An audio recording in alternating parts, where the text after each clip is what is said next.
Sandra, while Ruth isn't a mother, she still was a provider and kind of took that role after her parents passed.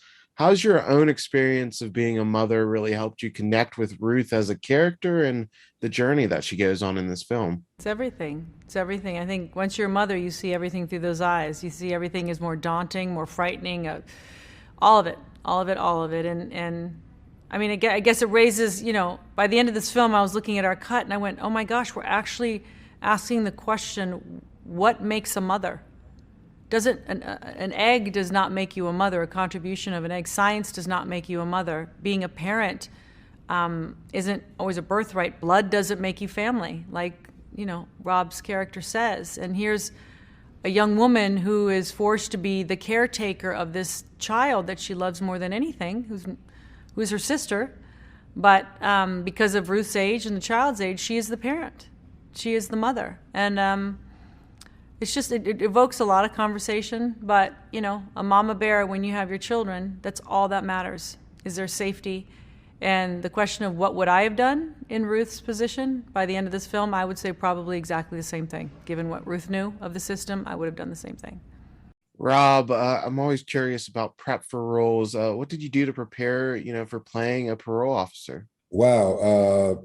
To play Vincent Cross in The Unforgivable, I researched a lot of parole officers, watching videos, read manuals, things that it would take to be a good parole officer, understood the responsibility I had in keeping Ruth Slater on the right path so that she wouldn't re-enter back into the prison system, trying to keep my recidivism rate low, which is basically an ode to Bass Reeves, U.S. Marshal from the 1860s that still to date has the best criminal justice record.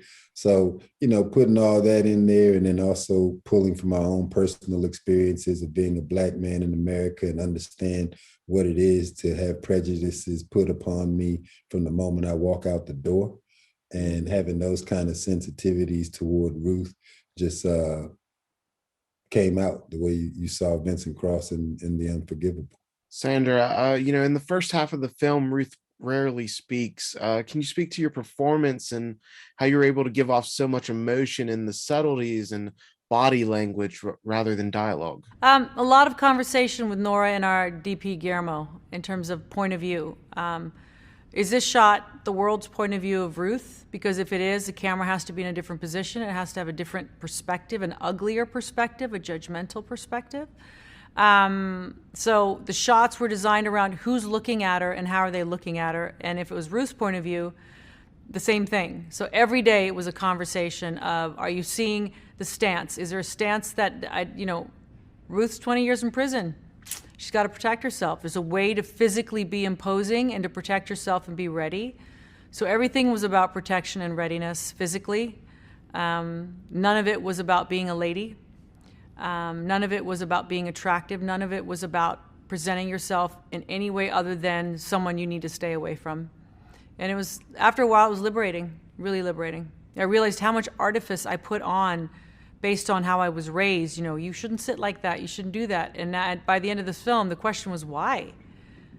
Does it make me less of a woman because I'm more comfortable sitting one way or standing, or I'm protecting myself, or you pissed me off, I'm getting angry, but it was hard to get into, but very liberating and comfortable once I got there.